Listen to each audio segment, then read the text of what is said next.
hello out there again, and welcome back to part 2 of the video that we started in part 1, the best and worst signs of each sign of the Zodiac.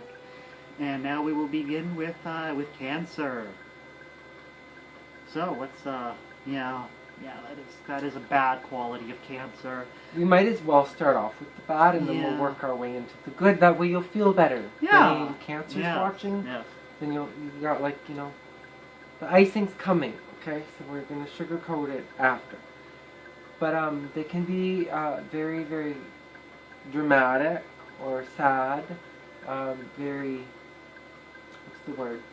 Well, their symbol is the crowd. So they have like this outer shell, which they're very mushy, ushy, gushy on the inside.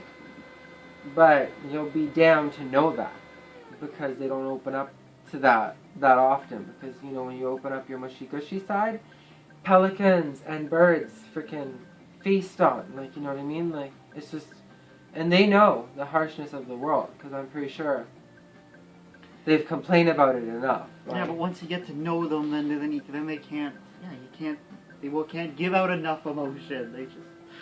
Oh, I am not a fan of the water signs.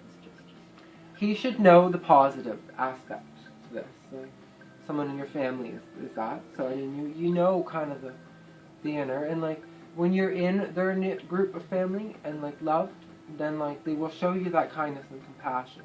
So they're really not like cold and detached, kind of like maybe a Capricorn may be.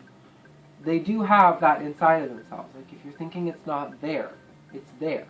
It's just like if you get too close and you're not worthy, kind of thing.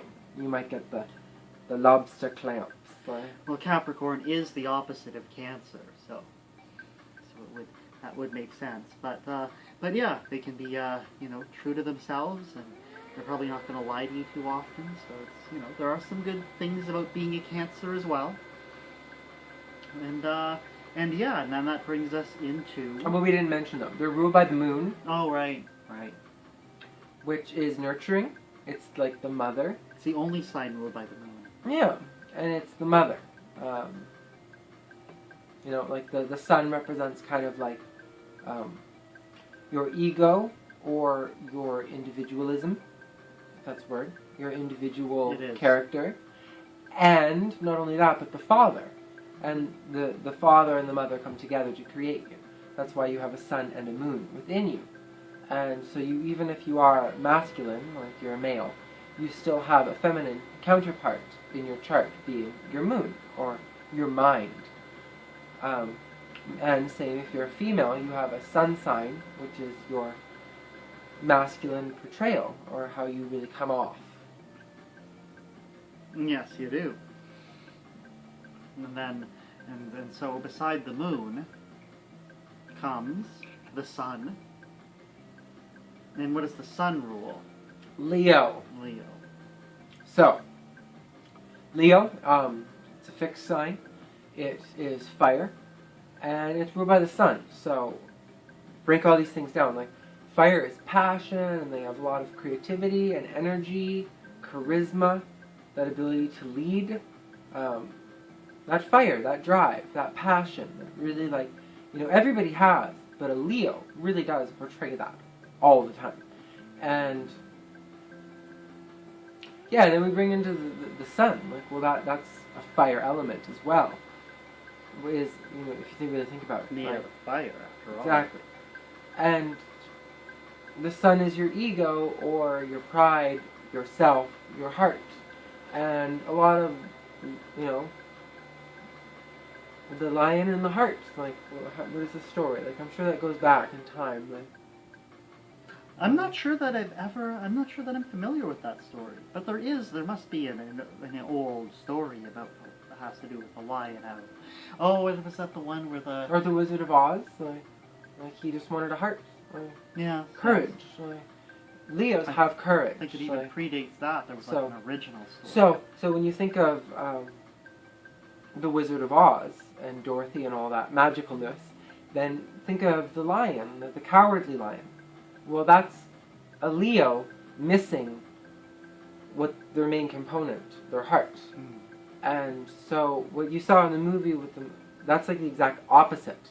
When they act all cowardly, the cowardly lion, that's the opposite, because they will come off strong and courageous, and the sun, you know, there is nothing brighter than the sun, and they will take charge in that. And, you know, also the lion is the symbology that's also embodied with it, and that furthers the meaning. So yeah, the positive is the strength and the courage. The negative is more that that's Pride. all a lie. Pride. Yeah. Pride and stuck-upness.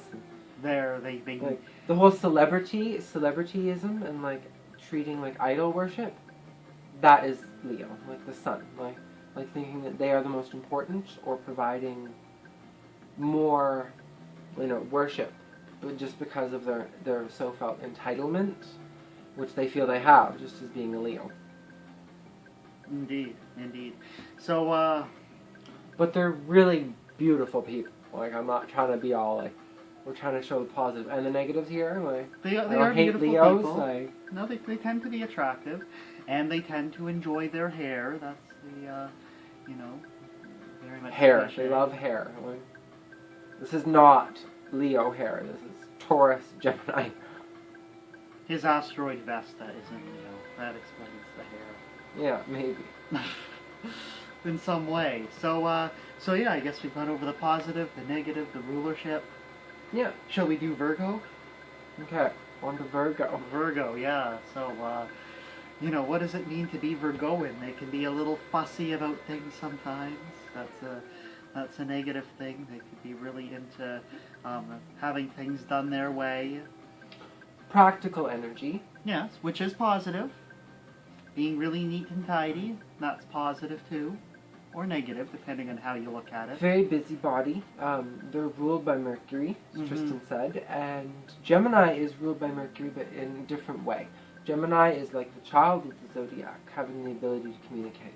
Virgo is more of the adult, having the ability to communicate, meaning that a lot of things that are communicated have purpose and are meaningful, and sense of purpose and duty in like accomplishing actual goals in the world. Very practical, because it is an earth sign ruled by Mercury. Its communication is very down to earth, and I said practical already, but you know, like making lists and having things in a definitive order from A, B, C. They're not going to mess that order up. That's how it's being done, because it's the most efficient way. And they're very good at seeing efficiencies as a positive note. Yeah, and on a negative note, I guess nothing's good enough for them. They tend to be the perfectionist of the Zodiac, so nothing is too But good that's for them. good, Like, because they get perfect that way. well, they always strive for more. So nothing can necessarily be, even if something is perfect, they will find flaw in it. But it's kind of a negative aspect to Virgo. Because their mind is always going, and they're a communicative sign, and you know, you can build a story to almost anything. And if they don't necessarily feel happy all the time, then that means things are not perfect. And they will come up with stories and rationalities to support kind of irrational feelings or thoughts. Mm-hmm. Indeed. So that was the second quarter of the Zodiac, and I guess the summer signs. So maybe we'll be back in part 3 with the autumn signs. See you soon.